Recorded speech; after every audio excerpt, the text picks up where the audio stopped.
everyone, this is Serena Bishnoi and welcomes to my YouTube channel। और आज हम पढ़ने जा रहे हैं the method of preparation of haloalkanes कि हम हेलो अल्केन्स को कैसे प्रिपेयर करते हैं। तो देखिए मैंने आपको लास्ट लेक्चर में प्रीवियस वीडियो में मैंने आपको ये बताया था कि हम हेलो अल्केन को प्रिपेयर कर सकते हैं। ये आपके पास 4 मेथड है इनसे, ठीक है। और जो फ्रॉम अल्कोहल से हम हेलो अल्केन को किस तरह से प्रिपेयर करते हैं ये मैं आपको मेरे प्रीवियस वीडियोज के अंदर एक्सप्लेन कर चुकी हूँ, जिसमें मैंने आपको ये सारी चीजें एक्सप्लेन की थी। देखिए ये वाला पार्ट मैंने आपको सब एक्सप्लेन कर दिया था कि कैसे क्या कुछ बनता है। आज का जो हमारा टॉपिक है वो हमारा टॉपिक है क्या, preparation of haloalkanes from alkane, ठीक है। तो आज हम सेकंड मेथड पढ़ेंगे अल्कोहल के बाद क्या कि जो हेलो अल्केन्स हैं हम उन्हें हाइड्रोकार्बन से भी प्रिपेयर कर सकते हैं। और हाइड्रोकार्बन में हमारे पास क्या होता है, अल्केन होता है, अल्कीन होता है और अल्काइंस। तो हम सबसे पहले जो मेथड पढ़ने जा रहे हैं वो क्या पढ़ने जा रहे हैं, फ्रॉम द अल्केन। हम अल्केन से प्रिपेयर कर सकते हैं कैसे, देखो मानो मैंने आपको कहा कि हमारे पास कोई अल्केन है, ध्यान से सुनना। मैंने आपको कहा कि हमारे पास अल्केन है, मैंने इसको रिएक्ट करवाया, ठीक है, हेलोजन्स के साथ in the presence of ultraviolet light, ठीक है। Then it gives haloalkane. ये हमें क्या देगा, हेलो अल्केन देगा। समझ में आई बात। अब ये जो एक्स है ना यहाँ पे, ये आपको बड़ा ध्यान से रखना, माइंड में रखना है कि दिस एक्स में बी क्लोरीन और ब्रोमीन। ये फ्लोरीन और आयोडीन नहीं होगा, ये एक्स आपके पास क्या होगा, मे बी क्लोरीन और मे बी ब्रोमीन। क्लियर। तो ये आपको ध्यान रखना है। तो हम क्या कहेंगे, देखना, हम ये कहेंगे halogens, when halogens means either chlorine or bromine react with the alkane in the presence of ultraviolet light, it gives halo alkanes। ये हमें क्या देंगे, हेलो अल्केन्स देंगे।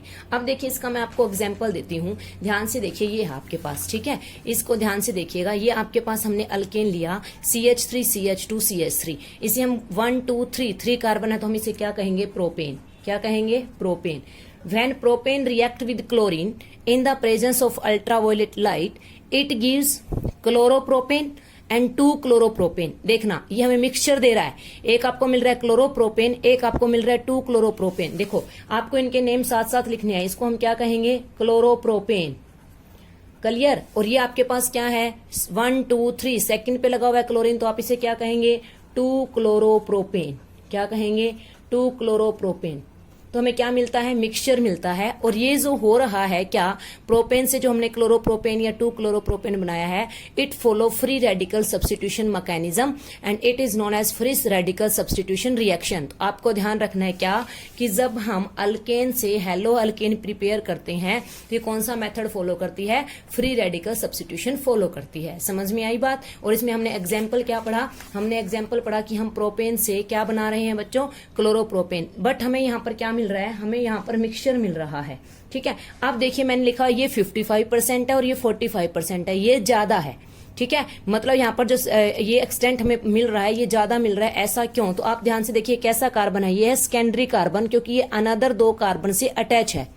और जिस कार्बन के साथ यहाँ पर क्लोरीन लगा हुआ है वो कैसा कार्बन है, देखना ये है प्राइमरी कार्बन।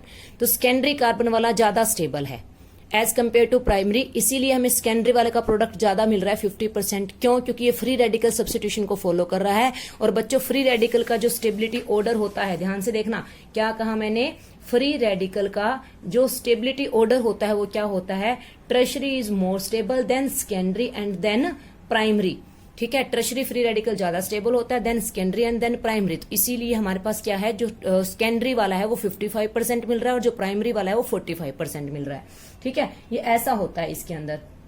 अब देखिए इसका मतलब जो ये रिएक्शन है, अगर मैं आपको कहूं कि ये जो आइसोमेरिक अल्केन मिले हैं ये दोनों एक दूसरे के क्या है, आइसोमर हैं। ये जो आइसोमेरिक अल्केन मिले हैं इनकी स्टेबिलिटी 2 फैक्टर पर डिपेंड करेगी। One is the nature of halogen, की ये जो हेलोजन है इसका नेचर कैसा है। सेकंड, हमने किस तरह का हाइड्रोकार्बन लिया है, ठीक है, किस तरह का इस हाइड्रोकार्बन में हमने हाइड्रोजन सब्स्टिट्यूट किया है। यहाँ पे कौन सा हाइड्रोजन सब्स्टिट्यूट किया आपने, प्राइमरी। यहाँ पर कौन सा हाइड्रोजन सब्स्टिट्यूट किया आपने, सेकेंडरी। और कौन सा ज्यादा स्टेबल होता है, टर्शरी, देन सेकेंडरी और देन प्राइमरी। समझ में आई बात। तो ये जो आइसोमेरिक अल्केन बनेगा इसकी स्टेबिलिटी इन दोनों पर डिपेंड करती है कि किस तरह का हाइड्रोजन सब्स्टिट्यूट हुआ है, प्लस हमने कौन सा हैलोजन यूज किया है। अब देखिए अगर हम क्लोरीन यूज करते हैं रूम टेम्परेचर पर, 298 केल्विन का मतलब क्या है रूम टेम्परेचर पर, तो टर्शरी, सेकेंडरी और प्राइमरी का रेशियो ये रहता है 5:3:8:1। आपको याद नहीं रखनी, सिर्फ समझाने के लिए बता रही हूं। लेकिन अगर हम ब्रोमीन यूज करते हैं तो रेशियो ये रहता है 1680:101। लेकिन हम यहां पर सिर्फ क्या क्लोरिनेशन और ब्रोमिनेशन ही करवाते हैं, फ्लोरिनेशन नहीं पॉसिबल है इस केस में, और आयोडीनेशन होता तो है लेकिन वो रिएक्शन क्या होती है, रिवर्सिबल होती है। आगे बताऊंगी कि ऐसा क्यों नहीं है कि यहाँ पे फ्लोरिनेशन और आयोडीनेशन क्यों नहीं करवा रहे। पर देखिए यहाँ पर मिक्सचर मिल रहा है हमें प्रोडक्ट का, ठीक है। अगर हमें प्रोडक्ट का मिक्सचर मिल रहा है तो इसीलिए हम क्या कहते हैं कि ये जो halogenation of alkane is not suitable method. ध्यान से देखना क्या कह रही हूं मैं, हेलोजिनेशन हो रहा है ना ये, this method is not suitable for laboratory preparation.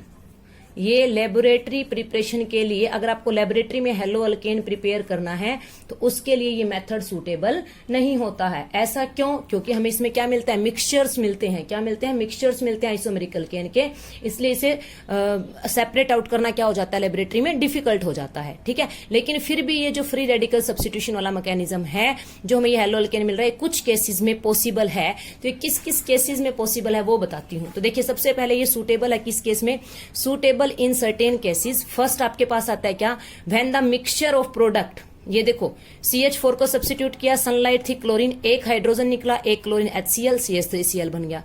अगली बार फिर क्लोरीन आया, CH2Cl2, इस तरह से आपको ये मिक्सचर मिला। लेकिन ये मेथड क्या है, इसमें मिक्सचर मिल गया, ये हमारे लिए बेस्ट होगा कब, अगर ये जो प्रोडक्ट हम इन्हें इजिली सेपरेट आउट कर लें बाय सूटेबल मेथड से। और वो मेथड हम कौन सा यूज करते हैं, फ्रैक्शनल डिस्टिलेशन।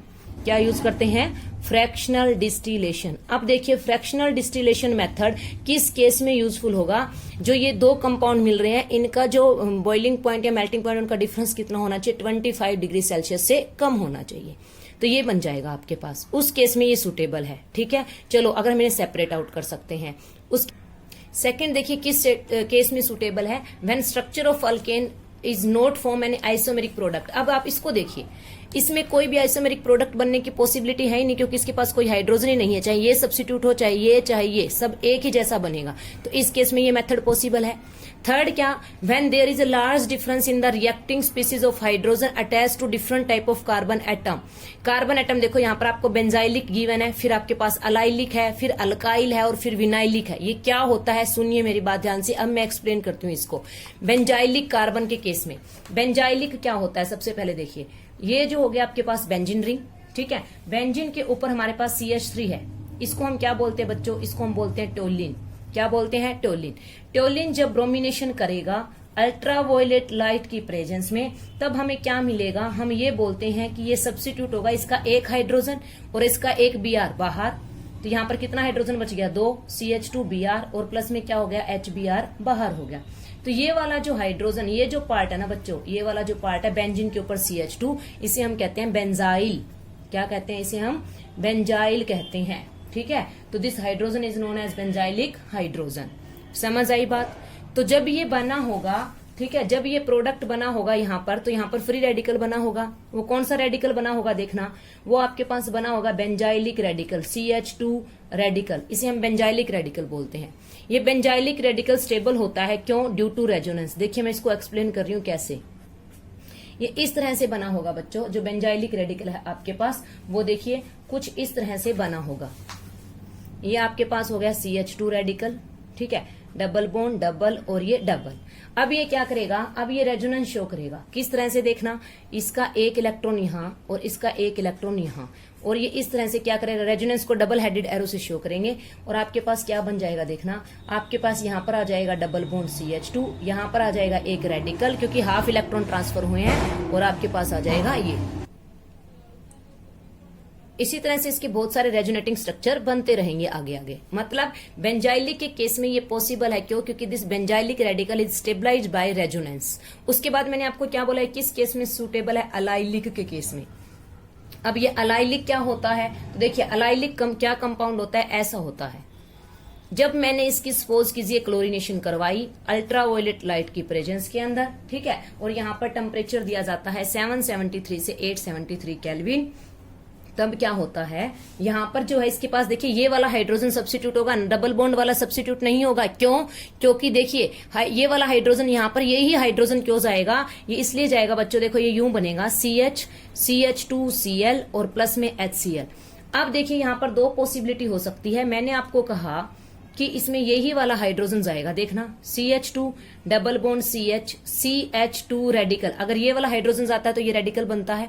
लेकिन अगर आप कहते हो कि मुझे तो ये वाला हाइड्रोजन जाना चाहिए था, तो देखना क्या बनेगा बच्चों, CH2 रेडिकल। अगर ये वाला हाइड्रोजन जाता है, यहां से एक तो चला गया, रेडिकल आएगा, और प्लस में क्या आ जाएगा, डबल बॉन्ड CH और CH3। जैसा जैसा माइंड में आता है वैसा करके देखो ऑर्गेनिक में, ठीक है। ये आ गया आपके पास। पर हो क्या रहा है, ये तो देखिए ये जो रेडिकल है it is stabilized by resonance, it is stabilized by resonance. Allylic radical जो है ये रेजोनेंस से स्टेबलाइज हो रहा है, बट इसमें ऐसा कुछ भी पॉसिबल नहीं है।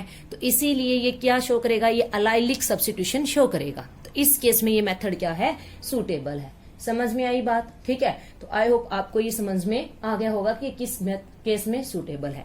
तो मैंने आपको क्या कहा कि इसमें क्लोरीनेशन और ब्रोमिनेशन ही पॉसिबल है, फ्लोरिनेशन पॉसिबल नहीं है, क्योंकि जब हम इसको फ्लोरीन के साथ रिएक्शन करवाते हैं तो रिएक्शन बिकम्स हाईली एक्सप्लोजिव, ठीक है। रिएक्शन क्या हो जाती है बच्चों, एक्सप्लोजिव हो जाती है, ठीक है। तो देखिए fluorination of alkane is highly exothermic and violence, ठीक है, बहुत एक्सोथर्मिक होती है, इसलिए हम इसको लेबोरेटरी में नहीं करवा सकते। उसके बाद नेक्स्ट देखिए हमारे पास आता है कि हम आयोडीनेशन करवाएं तब क्या होगा। सपोज कीजिए आपने आयोडीनेशन करवाया, आयोडीनेशन करवा के देख लो, ठीक है। CH4 लिया हमने मीथेन, आयोडीन ऐड करवाई, ये रिएक्शन देखना बच्चों, एक तो ये रिवर्सिबल होगी, ये ध्यान में रखना, क्या होगी ये रिवर्सिबल।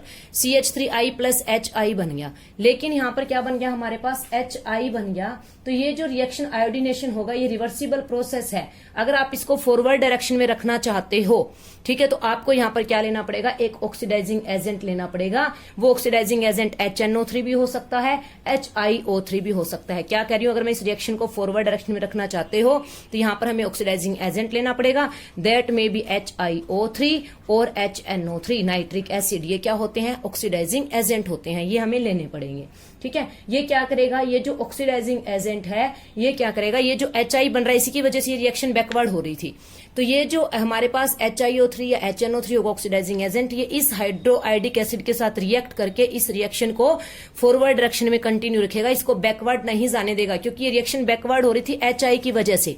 लेकिन अगर HI को ही मैं कहीं और डाइवर्ट करवा दूं, ठीक है, इसके साथ रिएक्ट करने लग जाए तो रिएक्शन बैकवर्ड नहीं होगी, और ये कहां हो सकती है, फॉरवर्ड हो सकती है। तो आयोडीनेशन के केस में हमें क्या करना पड़ेगा, कोई ऑक्सीडाइजिंग एजेंट लेना पड़ेगा, तभी ये रिएक्शन फॉरवर्ड डायरेक्शन में पॉसिबल है। तो ये हमारे पास क्या था, प्रिपरेशन ऑफ हेलो अल्केन्स, ठीक है, बाय अल्केन। किससे सीखा हमने, अल्केन से। तो अब देखिए इसके कुछ इंपॉर्टेंट पॉइंट्स देखते हैं कि हमने क्या क्या चीजें सीख ली। इसका इंपॉर्टेंट पॉइंट और आप कह दो समरी देख लेते हैं। तो देखिए इसके इंपॉर्टेंट पॉइंट्स क्या है, हमने इसमें क्या सीखा कि जब हम अल्केन्स को क्लोरीनेशन और ब्रोमिनेशन करवाते हैं in the presence of ultraviolet light it gives haloalkane. Second हमने क्या सीखा, it follow free radical substitution mechanism in case of substitution of hydrogen which one is more stable, tertiary than secondary than primary. Fourth हमने क्या देखा कि जो fluorination है वो पॉसिबल नहीं है, क्योंकि वो हाईली एक्सोथर्मिक होती है, एक्सप्लोजिव होती है, वॉयलेंस होती है।